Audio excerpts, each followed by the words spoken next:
kasih pemirsa, Anda masih bersama kami dalam Kominfo Newsroom. Pemirsa, pemerintah Provinsi Sulawesi Tengah dalam waktu dekat akan menyelenggarakan kegiatan Rusdi Mastura Adventure, suatu kegiatan olahraga yang penuh tantangan. Seperti apa kegiatan yang dimaksud? Hari ini sudah bergabung bersama kami Bapak Tatang Firman selaku Sekretaris Panitia Rusdi Mastura Adventure yang akan menjelaskan lebih lanjut mengenai kegiatan tersebut. Kita sapa terlebih dahulu pemirsa. Selamat malam. Assalamualaikum Pak Tatang. Waalaikumsalam warahmatullahi wabarakatuh. Baik, Pak Tatang, mengenai kegiatan Rusdi Mastura Adventure ini, apakah memang kegiatan ini baru pertama kali dilakukan? Seperti apa gambarannya akan kegiatan ini, Pak? Oke, terima kasih. Ini memang kegiatan pertama kita laksanakan eh, antara pemerintah Provinsi Sulawesi Tengah dan IOF Pemda Sulteng juga, gitu. Jadi ini mengundang semua off-roading yang ada di Sulawesi.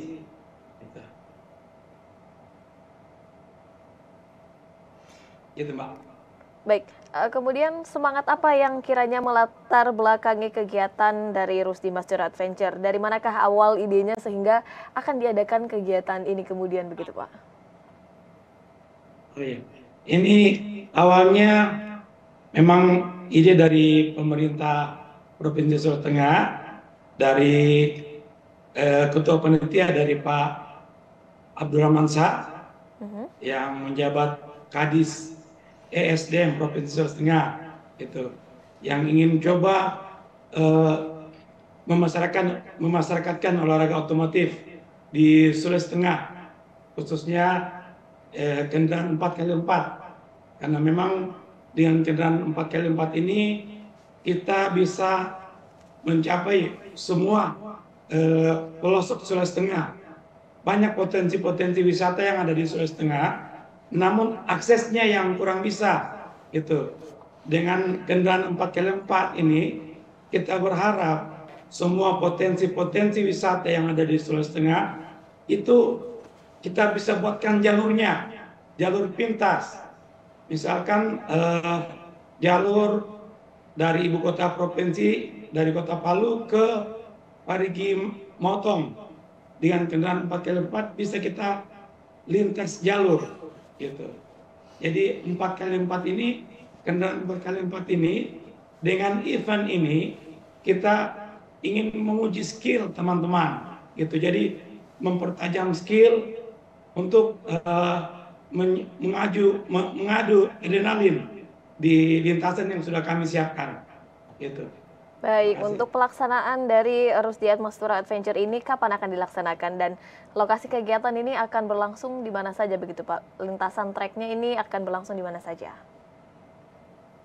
Ya, rencananya insya Allah mulai hari besok, hari Rabu itu sudah awal kegiatan untuk scrutineering. Jadi kendaraan-kendaraan 4x4 peserta itu diperiksa, baik kelengkapan wajibnya maupun kelengkapan tambahannya. Kemudian start peserta itu insya Allah dilaksanakan pada hari Sabtu pagi. Start di Kota Palu, tepatnya di kantor Gubernur Provinsi Sulawesi Tengah. Kemudian arak-arakan menuju ke Kabupaten Sigi. Jadi di Kabupaten Sigi itu pertama kali kita mendapatkan handicap atau tantangan, itu langsung main di jalur lumpur. Jadi kendaraannya ini harus siap untuk main di air, di lumpur, gitu. Jadi walaupun lumpurnya dalam, tapi kendaraan ini harus bisa disetting untuk bisa menyelam dalam air, gitu. Kemudian dari Kabupaten Sigi kembali masuk di Kota Palu setelah hari esoknya itu. Jadi peserta menginap dulu di Kabupaten Sigi, tepatnya di Bumi Kemah di Paniki. Kemudian hari Minggu pagi peserta melanjutkan ke Kota Palu melalui jalur di atas di daerah Tanamea ke atas, gitu. Jadi di situ peserta bisa melihat bagaimana keindahan Sulawesi Tengah dari atas gunung di perbukitan di Kota Palu. Kemudian hingga masuk ke Kabupaten Donggala dan finishnya di Kabupaten Donggala. Setelah finish di Kabupaten Donggala, insya Allah jam 5 sore peserta akan dibawa lagi arak-arakan menuju daerah Kota Palu, tepatnya di kantor Gubernur Sulawesi Tengah untuk pengumuman pemenang dan penyerahan hadiah gitu pada malam hari. Jadi sudah kena malam Senin. Itu, Mbak. Baik, sehingga ini beragam tantangan disiapkan oleh panitia untuk memanjakan para peserta begitu ya Pak, memberikan tantangan kepada para peserta begitu. Kira-kira untuk waktu tempuh yang akan dilaksanakan oleh para peserta ini akan memakan waktu berapa lama Pak? Dan terkait juaranya nanti penilaiannya, indikatornya seperti apa? Apakah kecepatan yang dinilai atau seperti apa Pak? Yang dinilai di sini adalah ketangkasan para peserta gitu. Jadi ketika di hari pertama kami menyiapkan 4 buah pos yang harus dilalui oleh peserta, kemudian harus masuk di camping ground. Itu camping ground kami tutup pada saat jam 5 subuh gitu. Jadi bukan hanya fisiknya kendaraan yang disiapkan, tapi juga fisiknya para peserta, para driver, para off-roader. Kemudian dia mainnya per tim gitu. Jadi seandainya satu tim itu minimal 3 mobil, maka dia pada saat masuk di camping ground juga harus 5 mobil gitu. Kalau 3 kalau 5 gitu. Jadi yang kami nilai adalah kemampuan skill peserta, kemudian kerja sama tim gitu. Kemudian bagaimana perlakuan antara tim itu terhadap lingkungan. Jadi mereka juga kami ajarkan bagaimana mencintai lingkungan, tidak boleh buang sampah sembarangan, gitu. Kemudian tidak boleh merobohkan pohon-pohon yang sudah besar, itu yang harus dilindungi. Jadi tidak boleh. Kemudian ada etika memasuki area-area wisata, gitu. Jangan sampai kegiatan ini justru merusak kawasan wisata, gitu. Kemudian pada saat jam 7 pagi peserta itu diwajibkan untuk melapor ke pos time control untuk melaksanakan start lagi di jam 8 pagi. Jam 8 pagi itu peserta lagi masuk di Kota Palu. Itu tantangannya lagi bukan lagi lumpur, tetapi bagaimana skill peserta ini diuji untuk main di bukit. Jadi mendaki gunung, kemudian menuruni gunung, kemudian jurang, bagaimana kerja sama tim, mobil itu harus bisa bekerja sama, jangan sampai ada teman yang tertinggal. Gitu. Ketika ada timnya, temannya yang trouble, dia harus saling membantu. Gitu. Itu maksudnya. Dan masuk di finish itu insya Allah paling lambat jam 5, semuanya sudah berada di Kabupaten Donggala. Gitu. Dan diarah ke Kota Palu kembali ke kantor gubernur. Jadi 2 hari full. Gitu, Baik, Mbak. selama 2 hari ini dilaksanakan full kegiatan dengan adanya Rusdi Maksura Adventure ini, dengan dilihat penilaian bagaimana para peserta ini terjalin rasa sportivitas dan juga rasa tim begitu ya Pak yang dibentuk dengan adanya kegiatan ini. Dan berarti dikarenakan kegiatan ini dilaksanakan besok, berarti dapat dikatakan kegiatan ini sudah mencapai 100% persiapannya begitu ya Pak. Untuk para peserta ini yang mengikuti sudah ada berapa? Apakah ini sesuai dengan target yang ditentukan kah? Peserta itu biasanya membludak pada saat akhir waktu pendaftaran. Gitu. Baik. Sehingga saat ini masih dibuka untuk pendaftaran ya Pak? Masih dibuka. Baik. Masih dibuka.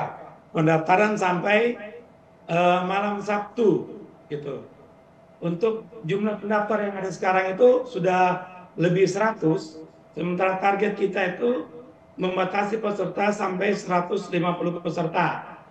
Yang ada sekarang itu yang sudah mendaftar ada dari Sulawesi Selatan, kemudian Sulawesi Barat, Sulawesi Tengah. Sulawesi Tengah itu juga dari eh, Kabupaten Morowali yang paling jauh, kemudian Kabupaten Poso, Kabupaten Parimo, dan Kabupaten Sigi dan Kota Palu. Gitu. Ada 5 kabupaten untuk Sulawesi Tengah. Kemudian yang dari luar daerah itu ada dari Sidrap, ada dari Tokoyo, ada dari Kota Mubagu, ada juga dari Pasangkayu, gitu. Itu yang sudah mendaftar, gitu. Tapi yang on the way itu insya Allah besok malam dan sebentar malam itu sudah start semua teman-teman dari luar, gitu. Baik, sehingga ini banyak peserta yang antusias begitu ya Pak mengikuti, tidak hanya dari Sulawesi Tengah, namun tadi juga ada dari Sulawesi Selatan dan juga daerah lainnya yang akan berpartisipasi bersama-sama mengikuti kegiatan Rusdi Mastura Adventure ini. Kemudian memang ini tidak hanya sebagai penyaluran hobi saja begitu ya Pak, namun ini juga menjadi ajang silaturahmi dan juga menjadi ajang untuk menjaga lingkungan seperti yang sudah disebutkan Bapak sebelumnya. Namun kiranya dengan adanya pelaksanaan kegiatan ini, apakah juga akan memberikan dampak secara khusus dalam bidang ekonomi begitu Pak untuk masyarakat sekitar begitu? Seperti apa Pak Tatang? Iya. Jadi misalkan pada lokasi camping ground itu kami menyampaikan kepada masyarakat di Kabupaten Sigi untuk bisa menjajakan janganannya, gitu, kue pasar, gitu. Jadi makanan-makanan tradisional bisa mereka sajikan di daerah tempat kita melaksanakan camping ground di Maneki, gitu. Kemudian juga buat untuk potensi wisatanya dengan jalur-jalur ini, jalur yang kita buka, karena kita ini kan bukan melewati jalan yang sudah ada, gitu, tapi buka jalur. Jadi ada perumahan-perumahan masyarakat yang kita lewati itu yang tadinya tidak pernah dilewati oleh kendaraan, sekarang kami buka jalur, insya Allah sudah bisa diikuti lagi oleh kendaraan-kendaraan umum, gitu. Tapi kita yang buka jalurnya, gitu. Baik, sehingga tidak hanya berhenti sampai di acara itu selesai saja begitu ya Pak, namun ketika acara ini selesai nantinya ini akan membuka jalan bagi masyarakat setempat yang akan melewati beberapa tempat di daerah tersebut begitu ya Pak. Pak Tatang, terakhir harapannya dengan adanya pelaksanaan kegiatan ini seperti apa Pak? Silakan disampaikan. Terima kasih. Harapan dari kami adalah pertama tadi itu juga untuk menjalin silaturahmi sesama off-roader, kemudian juga untuk meningkatkan potensi wisata. Kami akan memperkenalkan lokasi-lokasi wisata kita dengan akses jalur yang lebih mudah, kemudian juga memberikan yang paling terakhir ini untuk memberikan motivasi kepada Bapak Gubernur kita, Bapak Rusdi Mastura, semoga beliau sehat selalu, gitu, dan dalam lindungan Allah Subhanahu Wa Taala. Terima kasih. Baik, kita semua tentunya berharap dan menantikan nih Pak akan pelaksanaan dari Rusdi Mastura Adventure ini agar berjalan dengan lancar dan juga sesuai dengan harapan bagi semua peserta dan juga para panitia. Sekali lagi terima kasih banyak Pak Tatang Firman selaku Sekretaris Panitia Rusdi Mastura Adventure yang telah membagikan kisahnya untuk kami dalam kegiatan yang akan dilaksanakan esok hari. Sekali lagi terima kasih banyak Pak Tatang. Salam sehat selalu Pak. Selamat malam. Malam. Assalamualaikum. Waalaikumsalam. Dan pemirsa, kami akan masih memiliki beragam informasi lainnya. Tetaplah bersama kami dalam Kominfo Newsroom.